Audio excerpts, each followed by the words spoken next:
कहानी की शुरुआत होती है तीन दोस्तों को दिखाते हुए। ऑली, जॉस, पैक्सटन तीनों ही लड़कियों की तलाश में देश विदेश घूमते रहते हैं, सिर्फ उनकी लेने के वास्ते। इनमें से ऑली बहुत ही रंडीबाज इंसान है। इसे सिर्फ अपने लंड घुसाने की जगह चाहिए, चाहे वो साइलेंसर की छेद ही क्यों ना हो। फिलहाल ये तीनों नेदरलैंड्स के एक हॉस्टल में रुके हैं, जिसके पास डिवाइस चले ही है, तभी तो रुके हैं जाने मन। रात होने पर ये तीनों क्लब में आते हैं। पैक्सटन जॉस को दो लड़कियों से मिलाता है, लेकिन उसकी डोरेमोन जैसी ये पॉकेट देखकर लड़कियां उसे जरा भी भाव नहीं देते। तुम भी सीख लो। दूसरी तरफ ऑली किसी की लेने में बिजी है, इनकी गांड जलाने फोटो भी भेजता है। जॉस फिर से किसी दूसरे लड़की से मिलने की कोशिश करता है, लेकिन रास्ते में टकरा जाता है किसी और लड़की से। लड़की की बॉयफ्रेंड के दिमाग घूम जाता है, दोनों के बीच लड़ाई हो जाती है। पैक्सटन इंटरफेयर करता है, इससे दोनों को क्लब से बाहर निकाल दिया जाता है। फिर से ये तीनों किसी वैश्यालय में आते हैं। ऑली और पैक्सटन किसी की दबा के लेते हैं, फिर जॉस के लिए भी किसी लड़की का इंतजाम कर देते हैं। वो अपनी ब्रा उतार ही रही थी, लेकिन ये मुट्ठल यहाँ से भाग जाता है, मुझे देते। इसके बाद जब ये हॉस्टल में एंट्री लेने की कोशिश करते हैं तो नहीं कर पाते, क्योंकि कर्फ्यू की वजह से सब कुछ बंद कर दिया गया है। ये तीनों पागल चिल्लाने लगते हैं, जिससे आसपास के लोग इनकी तरफ बॉटल फेंकने लगते हैं। अबे चलना चूतिए। तब एलेक्सिस इन्हें अपने घर पे पनाह देता है। इनकी बातें सुनने के बाद वो समझ जाता है कि ये छेद के पीछे है। एलेक्सिस इन्हें स्लोवाकिया जाने के लिए कहता है, जहाँ हसीनाओं की कमी नहीं है,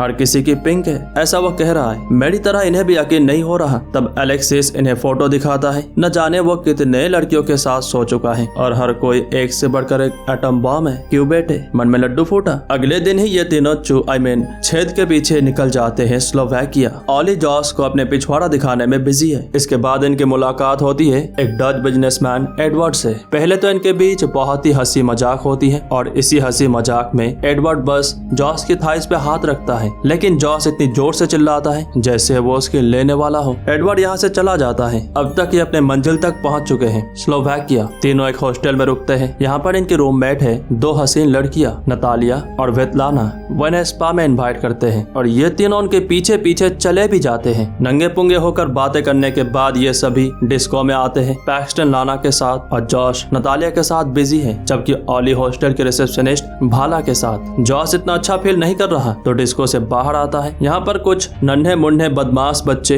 इससे सिगरेट और पैसे मांगते हैं। तब एडवर्ड उनकी तरफ चिल्लर फेंकता है और बच्चे इन्हें लेकर चले जाते हैं। एडवर्ड बताता है कि यहाँ पर बच्चे ही सबसे ज्यादा क्राइम करते हैं, यहाँ तक कि अगर उसने उन्हें पैसे नहीं दिए होते तो शायद वो उसे जान से ही मार देते। जॉस उसकी शुक्रिया अदा करता है और ट्रेन में हुई घटना की वजह से उससे माफी भी मांगता है। इसके बाद नतालिया उसे रूम में ले आती है और दोनों ही लेने देने में बिजी हो जाते हैं, जबकि पैक्सटन लाना के लेने में, जबकि भाला ऑली को बाहर ले जाती है। सुबह हो चुकी है, पर ये देखते हैं अभी तक ऑली वापस नहीं आया होता। सोचते हैं ब्रेकफास्ट पर देखेंगे, लेकिन ब्रेकफास्ट में भी नहीं आया होता। अब इन्हें टेंशन होना शुरू होती है। रिसेप्शनिस्ट से पूछते हैं ऑली के बारे में, तो पता चलता है कि वो हॉस्टल से चला गया है। कुछ देर बाद एक जापानीज लड़की काना इनकी तरफ आती है। उसकी फ्रेंड यूकी ने ऑली के साथ फोटो भेजी है, शायद वो दोनों एक साथ है। ये भी यही सोचते हैं। यहाँ टहलते टहलते इनके सामने फिर से वो शरारती बच्चे आते हैं। पैक्सटन इन्हें सीरियसली नहीं लेता, पर जॉस इन्हें पैसे देता है और ये बच्चे इन्हें जाने देते हैं। तभी ये रास्ते में ऑली को देखते हैं। उसके पीछे पीछे म्यूजियम तक चले आते हैं, लेकिन पता चलता है ये वाली नहीं है, पर ये जैकेट ऑली की लग रही है। पैक्सटन के पूछने पर ये आदमी कहता है ये हमारा जैकेट है बे।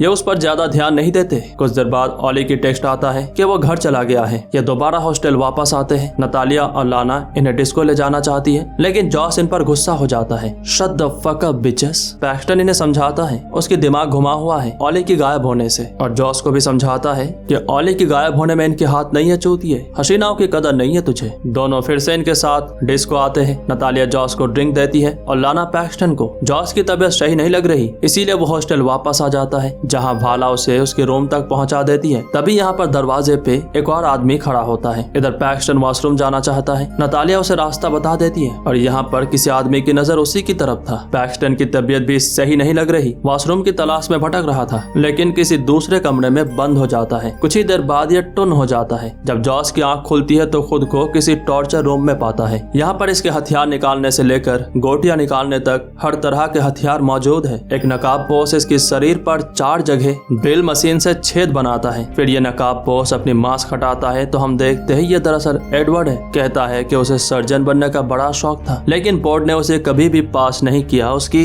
ऐसे कांपने की वजह से। जॉस बार बार रिक्वेस्ट कर रहा होता है कि उसे जाने दिया जाए। एडवर्ड उसकी पैरों के टेंडन काट देता है, फिर उसे आजाद करके कहता है चला जा। टेंडन काटने की वजह से चल नहीं पाता, घसीटते हुए दरवाजे की तरफ जा रहा था, लेकिन तभी एडवर्ड ठीक उसके सामने खड़ा हो जाता है। फिर उसे पकड़ कर कहता है कि उसने ये सब करने के लिए बहुत पैसे खर्च किए हैं, और फिर जॉस की गला काट देता है। इधर सुबह होने पर वॉकर पैक्सटन को बाहर निकालते हैं। हॉस्टल वापस आकर उसे पता चलता है कि उसने तो चेकआउट कर लिया है, जबकि वो तो खुद कमरे में बंद पड़ा था। पैक्सटन रूम मांगता है और उसे दोबारा वही रूम दिया जाता है जिसमें वो पहले था। अब रूम में दूसरे लड़कियां हैं, ये बिल्कुल वैसे ही बातें करते हैं जैसे नतालिया और लाना ने किया था। उसे स्पा बुलाती है। इस बार पैक्सटन जाता नहीं है। जॉस से कनेक्ट होने की कोशिश करता है, लेकिन उसकी तरफ से कोई भी रिस्पांस नहीं आता, और इसी के चक्कर में बच्चे उसकी फोन लेकर भाग जाते हैं। इनमें से एक को दबोच लेता है और लगभग मारने ही वाला था, लेकिन फिर उसे जाने देता है। इसके बाद पुलिस स्टेशन पे पूरी घटना बताता है कि इसके दोनों दोस्त गायब है। इसे जरा भी यकीन नहीं है कि वो बिना बताए चेकआउट कर सकते हैं, खासकर जॉश। ऑफिसर बताते हैं कि अगर कोई भी खबर मिली तो उसे जरूर बताएंगे। स्टेशन से बाहर निकल कर देखता है नतालिया कहीं जा रही है। पैक्सटन उसके पीछे आता है, उससे पूछता है उसके दोस्त कहाँ पे है। नतालिया उसकी बातों को सीरियसली नहीं लेती, लेकिन जब पैक्सटन इंसिस्ट करता है तो वो कहती है वो 800 पे है। पैक्सटन वहाँ जाने की जिद करता है तो नतालिया उसे एक पुरानी फैक्ट्री की तरफ ले आती है। ऐसे पुराने फैक्ट्री पर 800 हो रही है। पैक्सटन को संदेह होती है, लेकिन अपने दोस्तों के खातिर बढ़ता चला जाता है। नतालिया एक जगह पर रुक जाती है, जबकि पैक्सटन आगे जाकर देखता है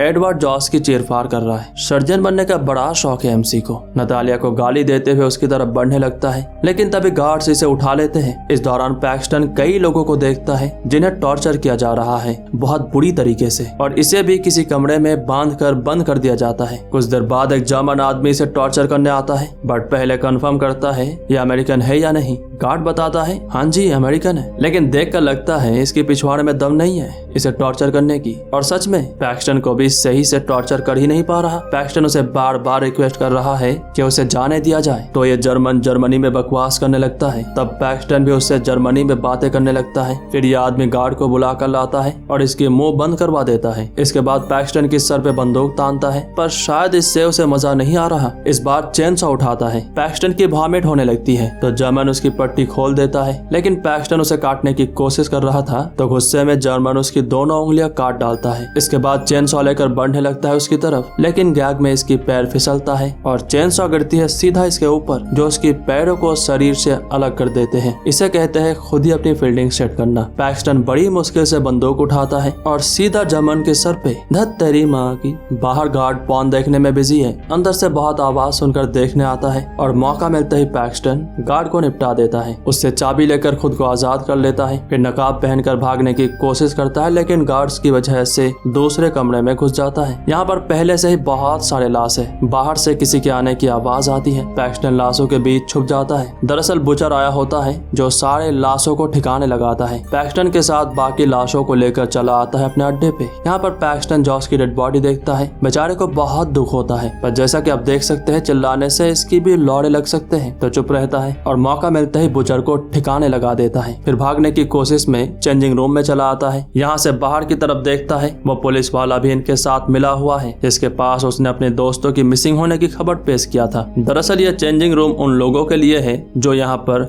लोगों को टॉर्चर करते हैं। पैक्सटन इन्हीं में से किसी की कपड़े पहन लेता है, जिसकी जेब से एक कार्ड मिलती है। दरअसल ये सभी इलाइट हंटिंग ग्रुप से है। लोगों को टॉर्चर करना इनका शौक है, खासकर टूरिस्ट को, जिसमें अमेरिकन के भाव सबसे ज्यादा है। पैक्सटन चोरी छुपे फैक्ट्री से बाहर आता है। बाहर खड़ी एक गाड़ी लेकर भागने ही वाला था, लेकिन तभी उसे काना की चीखें सुनाई देती है। पैक्सटन उसे बचाने फिर से अंदर आता है। एक आदमी काना की चेहरा जला रहा था। पैक्सटन इसे निपटा देता है। काना को लेकर बड़ी मुश्किल से फैक्ट्री से बाहर आता है। मौका मिलते ही गाड़ी लेकर भागने लगता है। कुछ लोग इनके पीछे आते हैं। रास्ते में देखता है लाना, नतालिया और एलेक्सिस इनके साथ है। पैक्सटन इन्हें गाड़ी से ठोक देता है। लाना और एलेक्सिस पहले ही निपट जाते हैं, लेकिन नतालिया जिंदा थी। पैक्सटन फिर से इस पर गाड़ी चढ़ा देता है। फिर इसके सामने वही बदमाश बच्चे आ जाते हैं। पैक्सटन इन्हें बबल गम देता है। फिर जब इलाइट हंटिंग के लोग पैक्सटन को ढूंढते हुए इसी तरफ आते हैं तो बच्चे इन्हें घेर लेते हैं। सिर्फ घेरते ही नहीं है, इन्हें जान से ही मार डालता है, वो भी सिर्फ बबल गम के खातिर। पैक्सटन ट्रेन स्टेशन की तरफ जाने की कोशिश कर रहा था, लेकिन रास्ते में पुलिस वाले गाड़ी की चेकिंग कर रहे। गाड़ी से निकलकर कर पैदल ही स्टेशन तक पहुंच जाते हैं क्योंकि वो आसपास थे। लेकिन यहाँ स्टेशन पर एलाइट हंटिंग के लोग और पुलिस वाले पहले से ही तैयार बैठे हैं। पैक्सटन उनसे बचने की पूरी कोशिश कर रहा था, लेकिन इस दौरान काना अपनी चेहरा